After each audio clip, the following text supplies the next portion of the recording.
25 साल की मैथिली ठाकुर पहली बार बिहार विधानसभा का चुनाव लड़ रही हैं और भाजपा ने उन्हें अलीनगर सीट से उतारा है।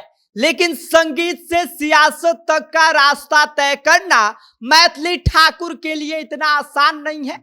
लोगों के विरोध और प्यार दोनों के बीच अलीनगर सीट पर क्या मैथिली ठाकुर का जादू चल पाएगा या फिर इसका फायदा राजद प्रत्याशी विनोद मिश्रा उठाएंगे या फिर जनसुराज इन दोनों के लिए मुसीबत बन जाएगा। इस बारे में आगे हम आपको सब कुछ बताएंगे कि क्या कहता है अलीनगर सीट का जातीय समीकरण। लेकिन उससे पहले नमस्कार, मेरा नाम विष्णु है और आप देख रहे हैं जनता जंक्शन। आपको बता दें कि दरभंगा जिले की सबसे चर्चित सीट अलीनगर है, क्योंकि इस बार यहां से संगीत की दुनिया की मशहूर गायिका मैथिली ठाकुर अपनी किस्मत आजमा रही हैं और 25 साल की मैथिली के सामने इस बार कई दिग्गज नेताओं से उनका पाला पड़ने वाला है, जिनका असर जमीनी स्तर पर मैथिली ठाकुर से कई ज्यादा मजबूत है।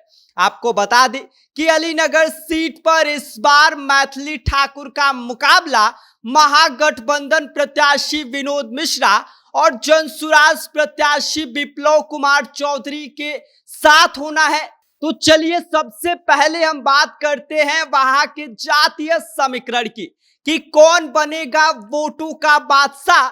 तो अलीनगर की राजनीति पूरी तरह से जातीय समीकरणों से ही तय होती है और यहाँ पर ब्राह्मण, यादव और मुस्लिम वोटरों का बोलबाला है और यादव लगभग यहाँ पर 28% है। और इसके साथ ही आपको बता दें कि यहाँ पर मुस्लिम मतदाताओं की संख्या 21% है और इसके साथ ही आपको बता दें कि यहाँ पर ब्राह्मण और अन्य स्वर्ण लगभग 18% है, यानी कि सबसे ज्यादा यहाँ पर यादव वोटर है। उसके बाद मुस्लिम मतदाताओं की संख्या है और इसके बाद ब्राह्मण और अन्य स्वर्ण जो जातियां आती हैं उनका संख्या है 18% कुल। बाकी वोटर दलित, पिछड़ा और अन्य वर्ग से आते हैं जो अब निर्णायक मतदाता बन चुके हैं। अब समीकरणों के अनुसार आपको बता दें कि यादव और मुस्लिम मिलकर आमतौर पर राजद के प्रत्याशी को सपोर्ट करते हैं और ये राजद के प्रत्याशी विनोद मिश्रा है, जिनके पास यादव और मुस्लिमों का वोट बैंक है। और इसके साथ ही आपको बता दें कि ब्राह्मण और स्वर्ण वर्ग के जो वोटर हैं वो मैथिली ठाकुर को सपोर्ट करेंगे, क्योंकि वो भाजपा की पकड़ उन पर ज्यादा मजबूत रही है और वो हमेशा से ही भाजपा को वोट करते आ रहे थे। ऐसे में कहा ही जा सकता है कि ब्राह्मण और जो स्वर्ण मतदाता है वह इस बार मैथिली ठाकुर को वोट करेंगे। लेकिन इस बार समीकरण में चेहरा बड़ा फैक्टर है और वो है मैथिली ठाकुर का चेहरा। मैथिली ठाकुर का चेहरा इसलिए फैक्टर है क्योंकि मैथिली ठाकुर एक लोकप्रिय गायिका है, इसीलिए इनकी जो लोकप्रियता है वह बाकी उम्मीदवारों से ज्यादा भारी है। और ऐसे में मिथिलांचल में उनका नाम ही भावनाओं के साथ जुड़ा हुआ है। सोशल मीडिया से लेकर गांव की गलियों तक मैथिली ठाकुर के गीत गूंजते हैं। बीजेपी ने इसी लोकप्रियता कार्ड का फायदा उठाया है।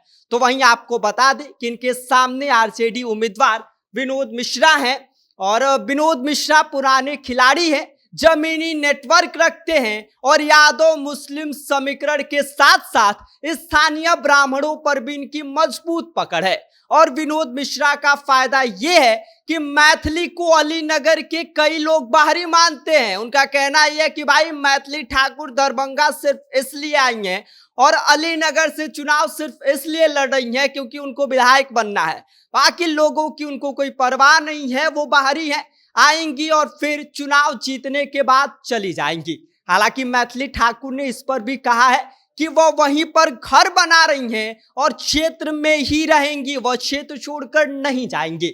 लेकिन अब इन दोनों के बीच एक नया ट्विस्ट ये है कि भाई जनसुराज ने भी अलीनगर सीट से अपनी एंट्री मार दिया है और इससे अब खेल बिगाड़ू प्लान प्रशांत किशोर का कहा जा सकता है। अब कहानी में ट्विस्ट लाने का काम जनसुराज ने किया है।